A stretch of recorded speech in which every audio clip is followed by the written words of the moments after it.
د افغانستان د اسلامي امارت مشرانو رسما د ډیورنډ کرښې د خپلولو دعوه پیل کړل.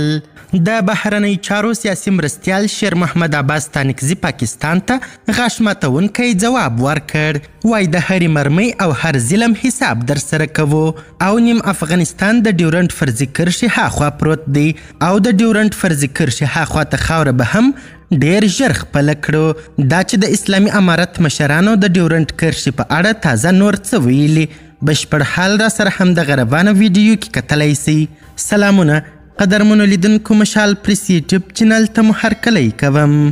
چې د افغانستان نیم ټوټه افغانستان نن جلا ده د خط ډیورنډ نه اخواته واقع ده.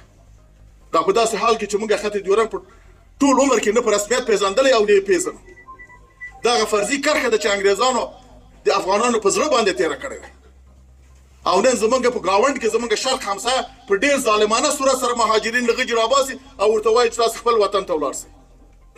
دوی به په دې شرمېږي هم نه، د دې حیا هم نه ورځي چې دا وطن خو د دوی وطن د زموږ وطن خو نه ده که او بیا یې خط سیمې خاردار پرې تېر کړی دی د پاسپورټ د ویزې تقاضا کې. دا ویزه او پاسپورټ قطعا قابل د قبول نه دي او نه عملي کېدلی سي. دا قومونه څوک نسي سره جلا کولی، بلکې دا عمل دی دوی، دا تصمیم دی دوی به سبب دی دیسي چې بیا به د 1991 کال د بنګال موضوع را سرته کېږي او انشاءالله الرحمن د ملکونه به ازادېږي.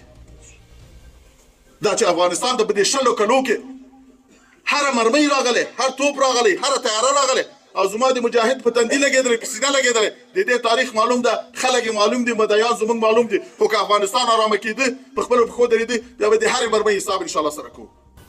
عباس تانکزی وایي نیم افغانستان له ډیورنډ کرښې هاخوا پروت دی. په افغانستان کې د اسلامي امارت حکومت د بهرنی چارو وزارت سیاسي مرستیال شیر محمد عباس تانکزی وایي نیم افغانستان تر ډیورنډ کرښې هاخوا پروت دی.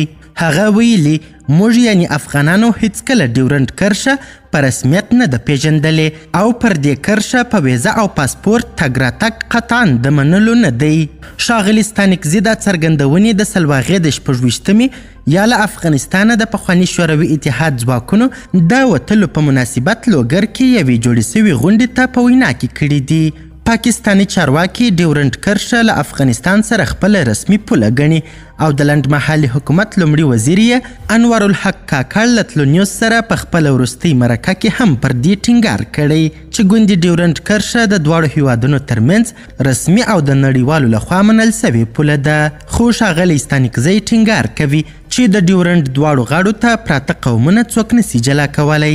نوموړي له پاکستانه په زور د افغان کډوالو ایستلو، پر ډیورنډ کرښه د اغزن تار تیرولو او تګ راتګ لپاره د ویزې او پاسپورټ جبري کېدو په تړاو د پاکستان حکومت تګلارو ته په اشارې وایي د دوی یعنی پاکستان د عمل او تصمیم به د دې لامل سي چې بیا به د 1991 میلادي کال د بنګال موضوع تکرار او دا ملکونه به ازادیږي.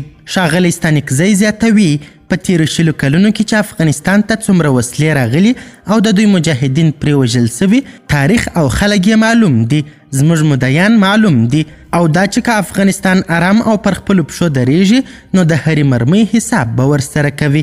د افغانستان د اسلامي امارت د بهرنی چارو وزارت سیاسي مرستیال دا څرګندونې داسې مهال کوي چې په افغانستان کې د اسلامي امارت حکومت او پاکستان ترمنځ له څه مودې راهیسې ستونزې ډېرې سوي دي. د دواړو خواو ترمنځ څو ځله پر ډیورنډ کرښه نښتې هم سوي دي. قدرمنو لیدونکو، د ویډیو له کتلو مننه مننه. د لا زیاتو او نورو لحظه پر لحظه خبرې مطالبه لپاره زموږ همدغه مشال پریس یوټیوب چینل سبسکرایب کړئ. تر بیا او بلې ویډیو ښه وخت ښې چارې، د الله په امان.